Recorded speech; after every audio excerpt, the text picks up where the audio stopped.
amis, j'ai d'abord une bonne nouvelle. Vous avez faim, je suis le dernier à parler. Et je ne suis pas candidat. Je veux vous dire le plaisir qui est le mien, de secrétaire général, de participer à vos états généraux. Vous n'imaginez pas le plaisir qui est celui du secrétaire général, qui a vu au mois de juin l'UMP en train de mourir. Et qui voit aujourd'hui l'UMP renaître de ses territoires. Vous savez, l'UMP, je le dis depuis 3 mois, elle n'appartient pas à ses dirigeants. L'UMP, elle n'appartient pas à ses présidentiables. L'UMP, elle n'appartient pas à ses écuries.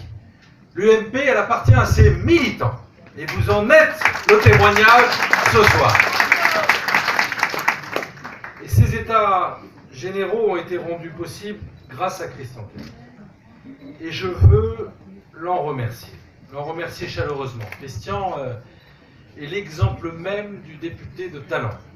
D'abord, c'est un grand spécialiste des questions culturelles que nous avons beaucoup apprécié ces dernières années, très engagé sur les textes culturels sous la mandature précédente.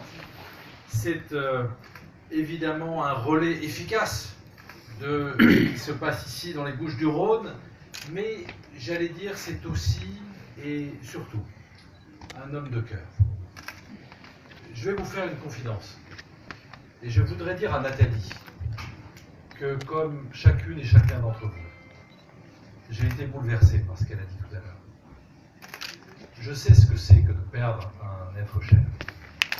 Et si à un moment donné elle n'a pas eu l'écoute qu'il aurait fallu de ma part ou de mes services, je m'en excuse.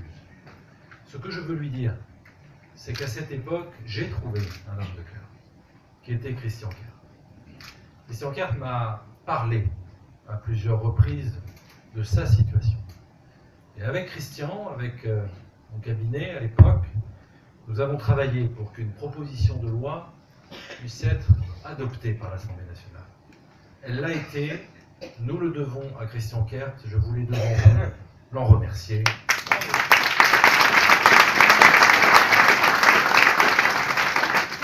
Alors, je vous propose que nous en parlions ensemble tous les deux. Je suis à votre disposition, chère madame.